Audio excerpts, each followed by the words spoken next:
In 1587, over 100 English colonists led by Governor John White established a settlement on Roanoke Island, off the coast of present-day North Carolina.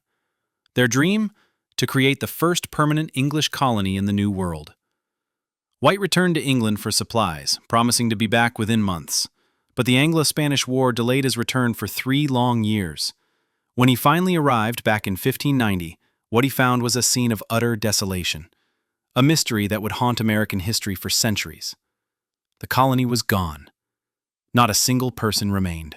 The houses were dismantled, the fortifications overgrown. There were no signs of struggle, no evidence of a battle, no bodies. The only clue left behind was a single word carved into a palisade post: Croatoan. On a nearby tree, the letters CRO were carved. White had instructed the colonists that if they were forced to leave, they should carve a Maltese cross above their destination, but no such cross was found.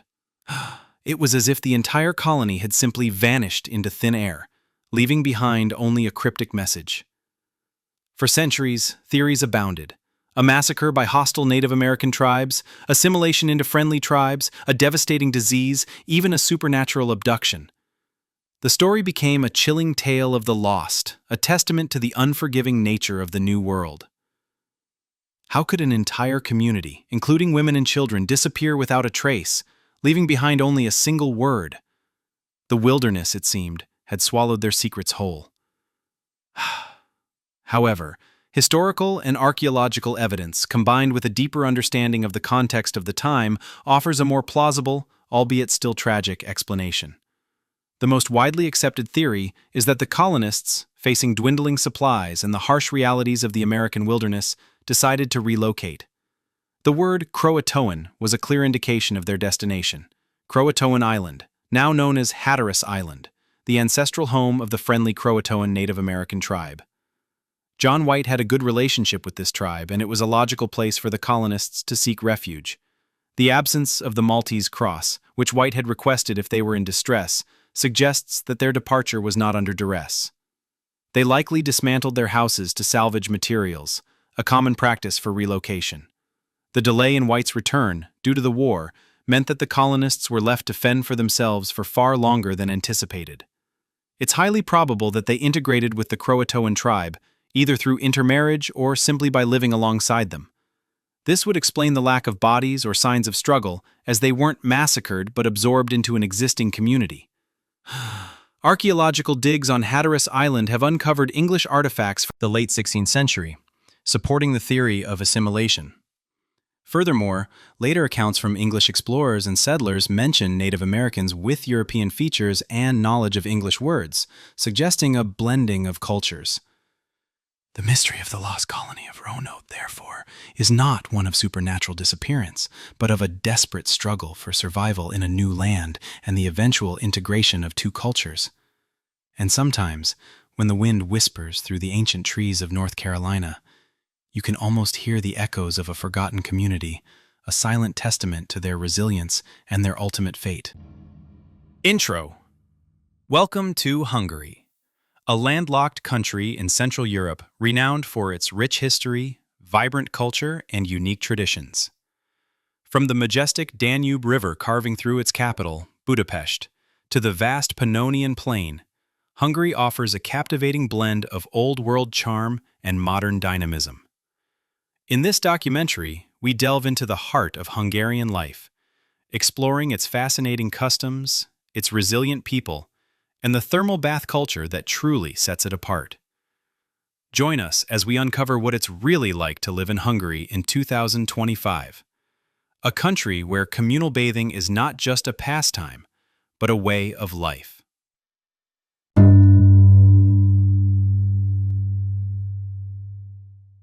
Daily life in Hungary. Daily life in Hungary is a fascinating blend of tradition and modernity, shaped by its rich history, unique culture, and the resilient spirit of its people. From the bustling streets of Budapest to the tranquil countryside, everyday routines offer a glimpse into the Hungarian way of life. Urban versus rural living. Hungary presents a clear contrast between its vibrant urban centers and its more traditional rural areas. Budapest, the capital, is a cosmopolitan hub, teeming with historical architecture, lively cafes, and a thriving art scene. Here, daily life often involves navigating efficient public transport, enjoying diverse culinary experiences, and participating in a dynamic cultural calendar. In contrast, rural life is generally slower paced, deeply connected to agricultural rhythms and traditional customs. Villages often maintain strong community ties, and local markets play a central role in daily commerce. Work and leisure. The Hungarian work ethic is strong, with a focus on diligence and precision. However, leisure and social life are equally valued. After work, it's common for Hungarians to gather with friends and family, whether for a meal, a visit to a thermal bath, or a stroll along the Danube.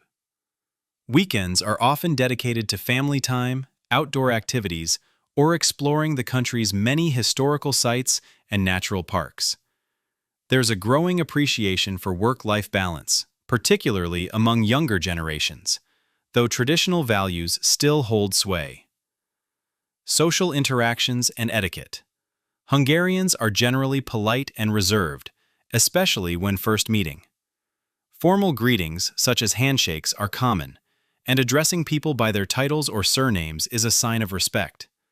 Punctuality is appreciated, and it's customary to bring a small gift, like a bottle of wine or flowers, when invited to someone's home. While directness is valued in certain contexts, social interactions often involve a degree of subtlety and indirect communication, particularly when discussing sensitive topics. Hospitality is a deeply ingrained value, and guests are often treated with warmth and generosity. Food plays a central role in Hungarian daily life, serving not just as sustenance but as a cultural cornerstone. Meals are often hearty and flavorful, with dishes like goulash, paprikash, and chimney cake being staples. Local markets are bustling hubs where fresh produce, meats, and traditional delicacies are sold, reflecting a strong connection to local agriculture. Sharing meals with family and friends is a cherished daily ritual, fostering connection and reinforcing cultural identity. From the morning coffee ritual to the evening family dinner, daily life in Hungary is imbued with a sense of history, community, and a unique cultural flavor that makes it a truly distinctive experience. The thermal bath culture, where people bathe together. Hungary, and particularly its capital Budapest, is famously known as the City of Spas, a title earned through its abundance of natural thermal springs and a deeply ingrained bathing culture that dates back centuries. This segment explores the unique phenomenon of communal bathing in Hungary, a practice that is not just about relaxation, but also about health, history, and social connection. A legacy of healing waters. The history of thermal bathing in Hungary stretches back to Roman times, but it was during the Ottoman occupation in the 16th century that the bathhouse culture truly flourished. The Turks built magnificent domed baths, many of which are still in operation today, blending architectural beauty with therapeutic waters. Hungary sits atop a vast network of thermal springs, with over 1,000 in the country and more than 100 in Budapest alone, each offering mineral-rich waters believed to have various healing properties. These waters are said to alleviate ailments ranging from joint pain to skin conditions, making the baths a popular destination for both locals and tourists seeking wellness. More than just a soak, a social ritual. For Hungarians, visiting the thermal baths is a social ritual, a place where people of all ages and backgrounds come together. It's common to see families, friends, and even business acquaintances engaging in conversation while soaking in the warm, mineral-rich pools. The baths serve as community hubs, offering a unique space for relaxation, gossip, and even a game of chess on floating boards, as famously seen at the Széchenyi thermal bath. This communal aspect is a defining characteristic, fostering a sense of shared experience and connection that transcends individual differences.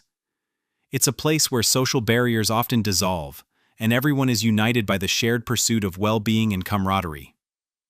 Iconic bathhouses of Budapest. Budapest is home to some of Europe's most iconic and grand thermal baths. Széchenyi Thermal Bath, the largest medicinal bath in Europe.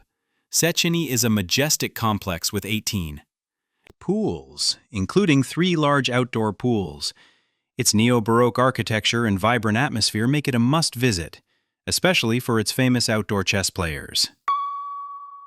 Gellert Thermal Bath. Housed within the stunning Art Nouveau Gellert Hotel, this bath is renowned for its beautiful interior, including mosaic tiles and stained glass windows. It offers a more serene and luxurious experience, often favored for its aesthetic appeal.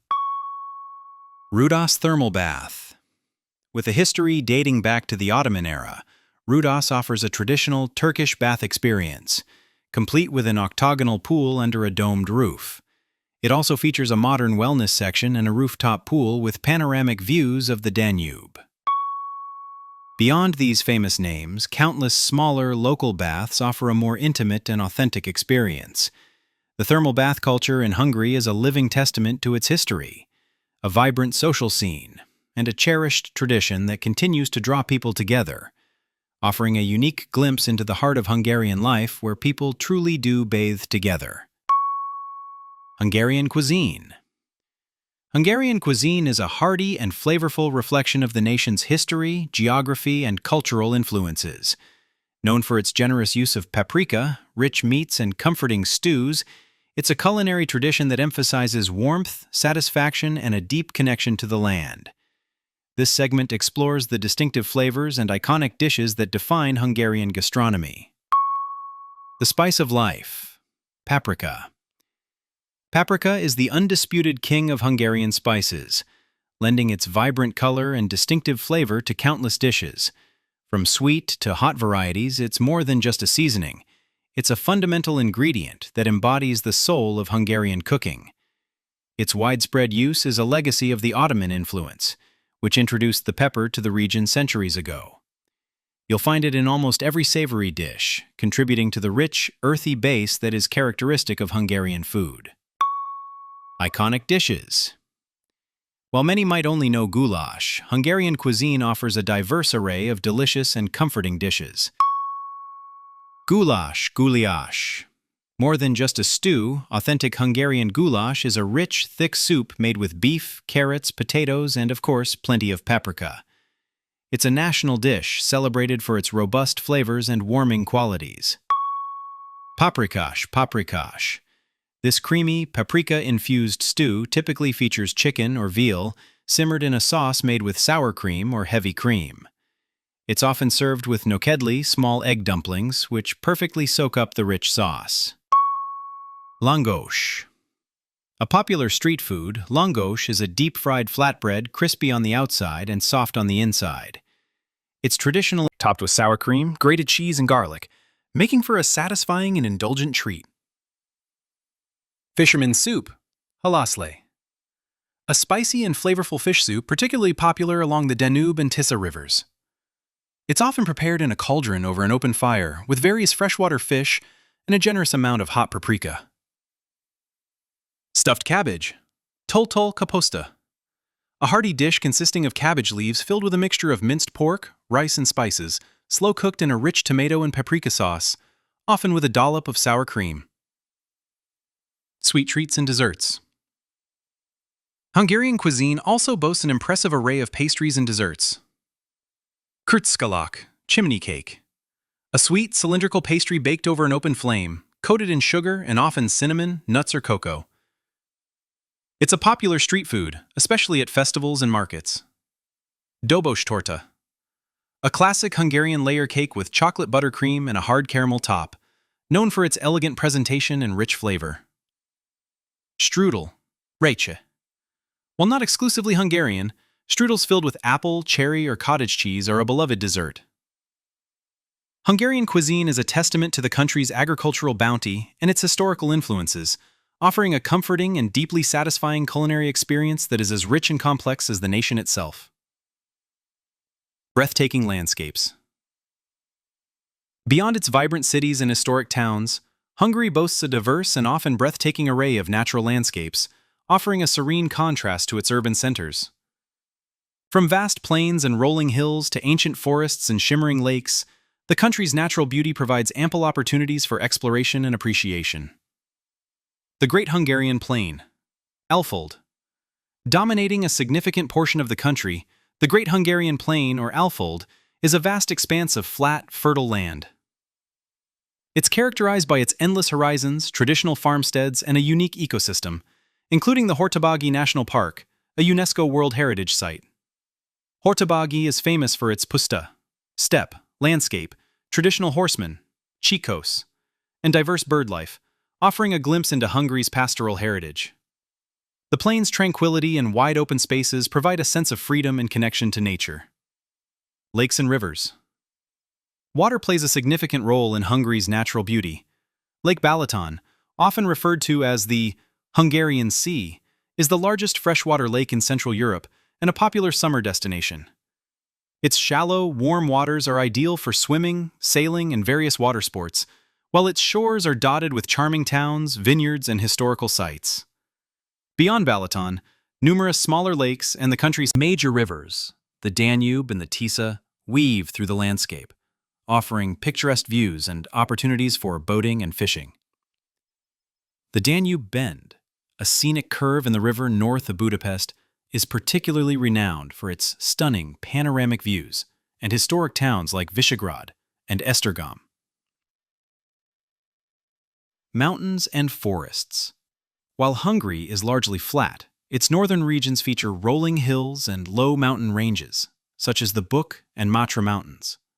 These areas are covered in dense forests, offering excellent opportunities for hiking, cycling, and exploring caves. The Ogtelik Karst and Slovak Karst, another UNESCO World Heritage Site, is home to an impressive network of caves, including the Baradla Cave, one of the largest stalactite caves in Europe. These forested regions provide a habitat for diverse wildlife and offer a refreshing escape from urban life, particularly during the autumn months, when the foliage transforms into a vibrant tapestry of colors. Hungary, like any nation, faces a complex array of challenges and opportunities as it navigates the complexities of the 21st century. Its future trajectory will be shaped by its economic performance, social cohesion, and political landscape. This segment explores some of the key factors that will influence Hungary's path forward. Economic outlook and challenges. Hungary's economy has shown resilience, with projections indicating moderate growth in the coming years, supported by foreign investment and a recovery in domestic demand. However, it also faces challenges such as inflation, labor shortages in certain sectors, and the need for continued structural reforms to enhance competitiveness. The country's integration into the European Union provides both opportunities for funding and trade, as well as the imperative to align with EU economic policies and standards. Diversifying its economic base beyond manufacturing and strengthening its innovation ecosystem will be crucial for sustainable long-term growth. Social dynamics and human rights.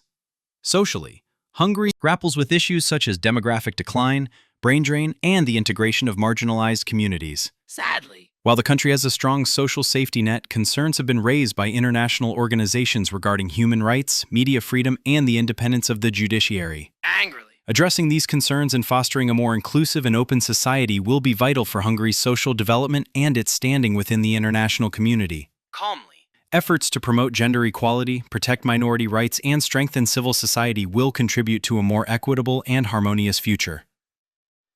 Political landscape and governance. The political landscape in Hungary has been dominated by the Fidesz party for over a decade, leading to a centralized governance structure. While this has provided stability, it has also drawn criticism regarding democratic backsliding and the erosion of checks and balances. The future will likely see continued debates about the balance between national sovereignty and European integration, as well as the role of civil society in shaping public discourse. The emergence of new political figures and movements could also reshape the political arena, potentially leading to greater pluralism and a more diverse range of voices in governance. Global positioning and regional role. Hungary's geopolitical position in Central Europe means it plays a significant role in regional dynamics. humbly, Its relationships with neighboring countries, its engagement with the European Union, and its stance on international issues will all influence its future. Balancing national interests with regional cooperation and global responsibilities will be a delicate act. Ultimately, Hungary's future will depend on its ability to adapt to changing global circumstances, address its internal challenges, and leverage its unique cultural heritage and strategic location to build a prosperous, inclusive, and resilient society for generations to come. Calmly. Things not to do in Hungary. While Hungary is a welcoming country, understanding and respecting local customs and avoiding common pitfalls can significantly enhance your experience. Calmly. This segment highlights some key things to avoid or be mindful of when visiting or living in Hungary, ensuring a smoother and more enjoyable journey. Don't clink beer glasses. This is perhaps one of the most well-known and historically rooted etiquette rules in Hungary. Sadly, legend has it that after the defeat of the 1848 Hungarian Revolution, Austrian generals celebrated by clinking their beer glasses. As a result, Hungarians vowed not to clink beer glasses for 150 years. While that period has officially passed, many still observe this tradition, especially older generations. It's generally safe to avoid clinking beer glasses altogether to show respect for this historical sentiment. Don't expect everyone to speak English. While English is increasingly spoken in tourist areas and among younger generations, especially in Budapest, it's not universally understood, particularly in rural areas. Learning a few basic Hungarian phrases like hello, szia, thank you, köszönöm, and please, kérem, can go a long way and will be greatly appreciated. Having a translation app handy can also be very useful. Don't be overly expressive or loud in public. Hungarians tend to be more reserved in public settings.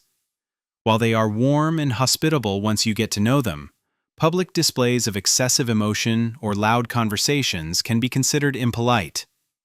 Maintain a respectful volume and demeanor, especially in quiet places like churches or museums. Don't point with your index finger. In Hungarian culture, pointing with your index finger can be considered rude.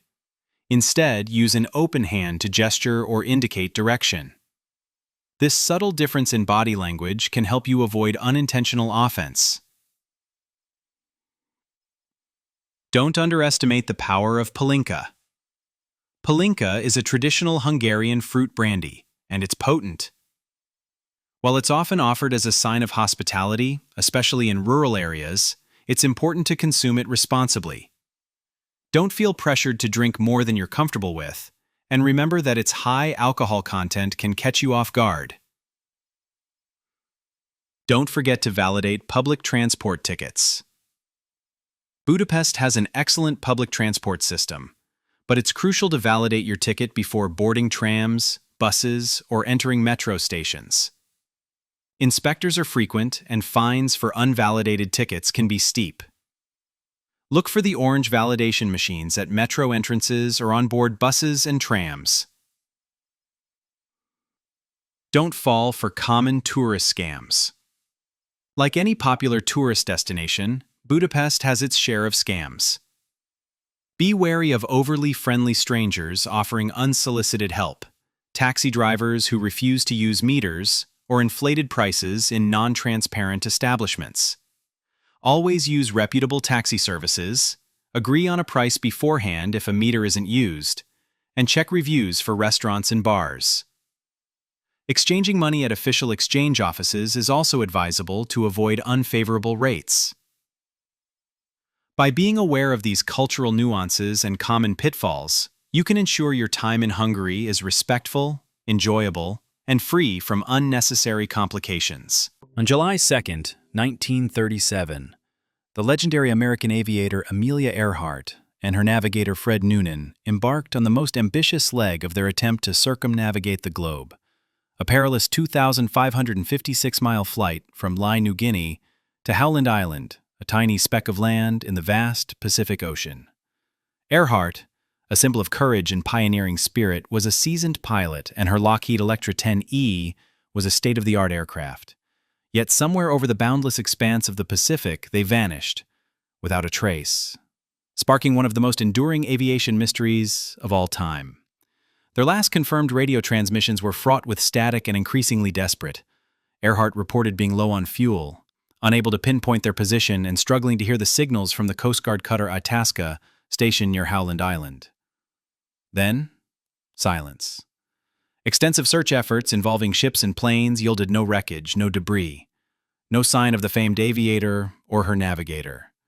It was as if they had simply been swallowed by the ocean, leaving behind only a legacy of unanswered questions. For decades, theories abounded. They crashed and sank, they landed on a remote, uninhabited island and perished, they were captured by the Japanese, or even that they were secret agents on a clandestine mission. The story captured the public imagination, becoming a chilling tale of the lost, a testament to the unforgiving nature of the vast Pacific. How could such an experienced aviator and her navigator, in a well-maintained aircraft, simply disappear without a trace? The ocean, it seemed, was a hungry, silent predator in this vast expanse. However, the most compelling and widely accepted explanation for Earhart's disappearance is far less sensational, yet no less tragic. They ran out of fuel and crashed into the Pacific Ocean. The flight to Howland Island was incredibly challenging, requiring precise navigation over thousands of miles of open water. Earhart and Noonan faced numerous obstacles, including strong headwinds, cloudy weather, and communication difficulties. Their radio equipment was rudimentary by modern standards, and the signals from the Itasca were often weak and unreliable. It's highly probable that they simply missed Howland Island. The island is tiny, only about 2 miles long, and difficult to spot from the air, especially under adverse conditions. The last radio transmissions indicate they were off course and struggling with navigation. Once they ran out of fuel, their plane would have plunged into the ocean, sinking quickly due to its heavy engines. The vastness and depth of the Pacific Ocean, combined with strong currents, would have quickly dispersed any wreckage, making recovery nearly impossible. This explains the lack of debris and bodies. Recent deep-sea sonar searches, utilizing advanced technology, have focused on the area around Howland Island. And while no definitive wreckage has been found, the search continues. The theory of a crash and sink is supported by the technical limitations of the time, the known challenges of long-distance overwater flights, and the inherent dangers of aviation. The mystery of Amelia Earhart's disappearance, therefore, is not one of supernatural intervention or clandestine operations, but of a tragic accident in the unforgiving expanse of the Pacific. And sometimes, when the wind whispers over the waves, you can almost hear the echoes of a desperate call, a silent testament to the courage and the ultimate sacrifice of a pioneering spirit. The year is 1872. The brigantine Mary Celeste, a merchant ship laden with 1,701 barrels of industrial alcohol, set sail from New York bound for Genoa, Italy. On board were Captain Benjamin Briggs, his wife Sarah, their 2-year-old daughter Sophia, and a crew of 7 experienced sailors. It was a routine voyage, a familiar route across the vast, unpredictable Atlantic. What happened next would baffle maritime investigators for over a century, cementing the Mary Celeste's place as the quintessential ghost ship. On December 4th, a British brigantine, the Dei Gratia, spotted the Mary Celeste adrift, about 400 miles east of the Azores. Her sails were partially set, her rigging was in disarray, and she was making slow, erratic progress. Captain Morehouse of the Dei Gratia, a friend of Briggs, found the sight unsettling. He sent a boarding party to investigate. What they discovered sent shivers down their spines. The ship was utterly deserted. Not a soul on board. The lifeboat was missing, suggesting a hasty evacuation. But there were no signs of struggle, no distress signals, no evidence of piracy or foul play. The cargo of alcohol was largely intact, though 9 barrels were empty. The crew's personal belongings, including money, jewelry, and valuables, were all still on board. The captain's logbook was found, its last entry dated November 25th, 10 days prior to the discovery. A half-eaten meal sat on the galley table. A sewing machine with a half-finished garment lay open, and a child's toy was found in the captain's cabin. It was as if everyone had simply vanished into thin air, leaving everything behind. For decades, theories abounded. Mutiny, piracy, sea monsters, alien abduction, even a giant squid attack. The story captured the public imagination, becoming a chilling tale of the inexplicable. How could an entire crew, including a woman and a child, disappear without a trace from a seaworthy vessel, leaving behind all their possessions and a half-eaten meal? The ocean, it seemed, had swallowed their secrets whole. However, Over the years, several plausible explanations have emerged, piecing together the fragments of evidence into a coherent, albeit still unsettling narrative. The most widely accepted theory centers around the cargo, the industrial alcohol. It's highly likely that some of the barrels, perhaps due to faulty construction or rough seas, began to leak. The fumes, being highly flammable, would have accumulated in the ship's hold, creating a significant risk of explosion. A small explosion, or even the sound of a barrel bursting, could have been enough to trigger a panic. Captain Briggs, a cautious and responsible man, would have been acutely aware of the danger. Faced with the immediate threat of a catastrophic explosion, he would have ordered the ship to be abandoned. The missing lifeboat supports this theory. The crew would have lowered the lifeboat, tethered it to the Mary Celeste, and waited for the fumes to dissipate, or for the immediate danger to pass. The half-eaten meal and the undisturbed personal belongings suggest a hasty but not panicked evacuation. They expected to return to the ship once the danger had passed. What likely happened next is a tragic twist of fate. A sudden change in weather, a rogue wave, or a snapped tether could have separated the lifeboat from the Mary Celeste. The Dei Gratia found the Mary Celeste sailing with partially set sails, indicating that the ship was still moving, albeit erratically. The lifeboat, with its occupants, would have been at the mercy of the currents and the elements, eventually succumbing to the vastness of the ocean. The Mary Celeste, a silent, empty vessel, continued its lonely journey, a chilling testament to a moment of terror and a tragic miscalculation. The mystery, once shrouded in supernatural speculation, now stands as a stark reminder of the unforgiving power of the sea and the fine line between survival and oblivion. The Ural Mountains, February 1959. 9 experienced ski hikers, led by Igor Dyatlov, embarked on an expedition that would become one of the most enduring and chilling mysteries of the 20th century. Their objective, Otorten Mountain, a formidable peak in the northern Urals.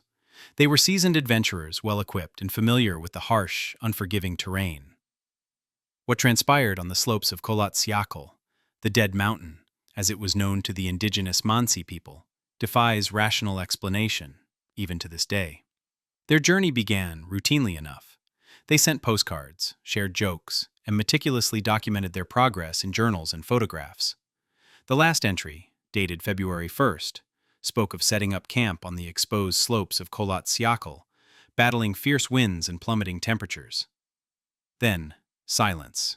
Days turned into weeks, and no word came from the group. A search party was dispatched, their hearts heavy with a growing sense of dread. What they found was a scene of unimaginable horror. Their tent, still pitched, was ripped open from the inside, as if by a desperate, frantic force. Inside, their belongings were neatly arranged, untouched. Their boots, their warm clothing, their food, all left behind. Footprints, some bare, some in socks, led away from the tent, down the snowy slope, towards the dense forest below. These weren't the footprints of a panicked retreat. They were orderly, almost deliberate, yet clearly made in haste. The searchers followed, their breath clouding in the frigid air, their minds struggling to comprehend the unfolding nightmare. 2 bodies were found first, huddled by the remains of a small fire, dressed only in their underwear. Their hands were severely burned, and their knuckles were bruised, as if they had been punching something. The official cause of death, hypothermia. But why were they so sparsely clothed in sub-zero temperatures? Why the desperate, futile attempt at a fire so far from their well-equipped tent?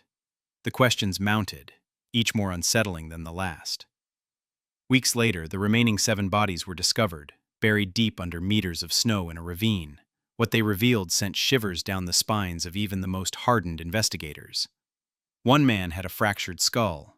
Another had internal injuries consistent with a powerful blow to the chest, yet there were no external wounds. One woman, Lyudmila Dubinina, was found with her tongue, eyes, and part of her jaw missing. Her body was radiating an unnerving, faint radioactivity. The official conclusion: a compelling unknown force. For decades, theories abounded. An avalanche, a military experiment gone wrong, an attack by indigenous tribes, even a yeti. But none fully explained the bizarre circumstances. The tent ripped from the inside, the strange injuries, the missing tongue, the radioactivity, the inexplicable terror that drove them from their shelter into the deadly cold. The mountains, it seemed, had swallowed their secrets whole. However, recent scientific investigations utilizing modern forensic techniques and computer simulations have shed new light on this enduring mystery. The most compelling explanation points to a rare meteorological phenomenon, a slab avalanche. This type of avalanche, often triggered by a small localized event, can occur on relatively gentle slopes and create a powerful sudden force that could rip a tent from the inside. The unique topography of Kholat Syakhl, combined with specific wind patterns, could have created a snow slab that, when triggered, would have descended with immense pressure, but without the typical visual cues of a massive snowslide. The injuries, once deemed inexplicable, can be consistent with being crushed by a heavy, compact mass of snow. The fractured skull, the internal chest injuries, all plausible under such conditions. The missing tongue, while gruesome, could be attributed to post-mortem scavenging by animals or even decomposition in the harsh environment. The radioactivity? Likely residual contamination from their military-grade equipment or even naturally occurring radiation in the rocks. The bare footprints? In their panicked state, disoriented by the impact and the sudden cold, they likely fled the tent without their boots, seeking shelter in the forest below. The psychological impact of such a sudden, silent, and overwhelming event would have been immense. Disoriented, injured, and plunged into absolute darkness and sub-zero temperatures, their actions, though seemingly irrational, become tragically understandable. They tried to build a fire, a desperate attempt at survival, but succumbed to hypothermia before they could find adequate shelter.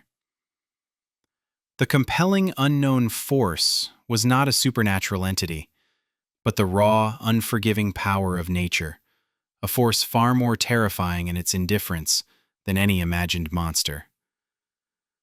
The Dyatlov Pass incident remains a chilling tale, a testament to the brutal power of the wilderness and the fragility of human life. But the mystery, once shrouded in supernatural speculation, now stands as a stark reminder of the hidden dangers that lurk in the most beautiful yet unforgiving corners of our world. And sometimes, when the wind howls in the mountains, you can almost hear the echoes of their desperate struggle, a silent scream against the indifferent cold.